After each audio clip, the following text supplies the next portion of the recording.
Selamat pagi dan salam sejahtera untuk Bapak dosen dan teman-teman semua.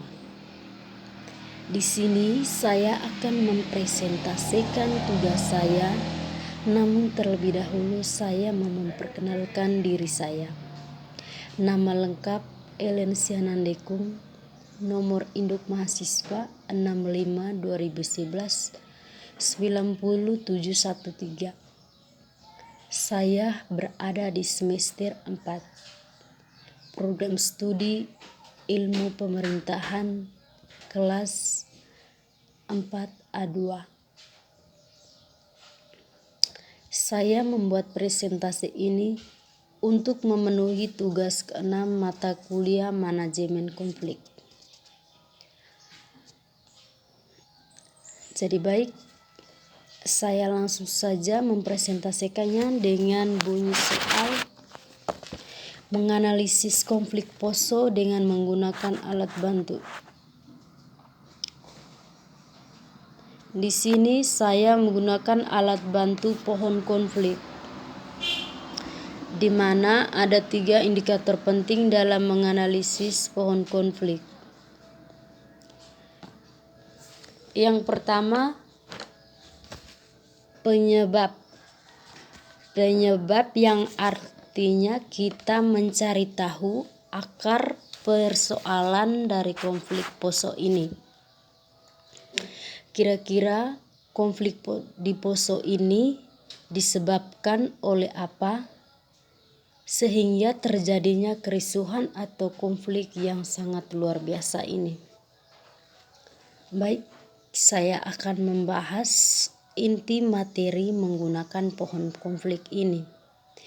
Yang pertama, akar, di mana akar merupakan penyebab atau akar masalah sehingga terjadinya kericuhan di Poso ini. Akar masalahnya ini karena kepadatan penduduk yang tidak seimbang. Dengan catatan 60% dari 400.000 orang warga Poso, 60% pendatang dan 40%-nya warga asli. Yang artinya kericuhan ini terjadi besar kemungkinan bukan karena agama, tetapi sampai saat ini konflik ini divoniskan sebagai konflik sara atau agama. Tentu fokus yang perlu kita lihat adalah cuman terjadi bentrokan. Bentrokan ini yang terjadi adalah bentrokan 2 kelompok pemuda yang berbeda agama. Perbedaan agama yaitu agama Muslim dan agama Kristen. Maka terjadilah kerusuhan atau bentrok. Walaupun awalnya bentrok bukan karena agama, tetapi hanya karena status yang berbeda. Yang kedua, batang pohon.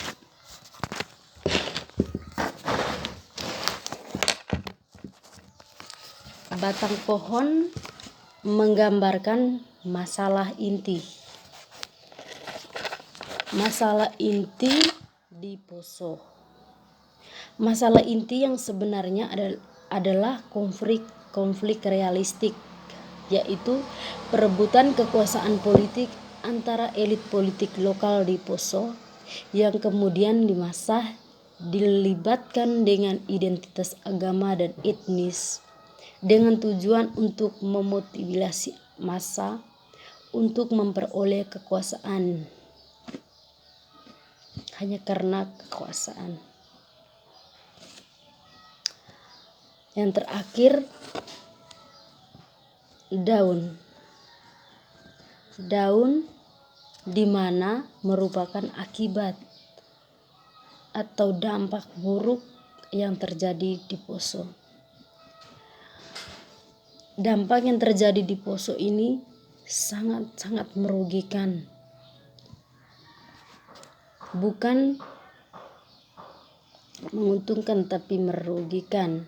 Merugikan di tatanan hampir semua bidang, baik bidang politik, bidang ekonomi, sumber daya, dan meninggalkan beban trauma psikologis khususnya pada anak-anak dan perempuan yang mengalami kekerasan atau pelecehan ketika terjadinya konflik Poso. Jadi itulah dampak yang timbul akibat konflik di Poso.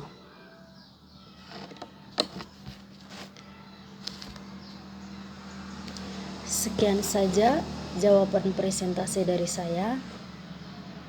Kurang dan lebihnya saya kembalikan kepada Bu Bir selaku pengasuh mata kuliah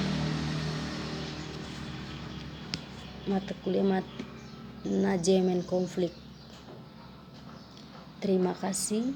Selamat pagi.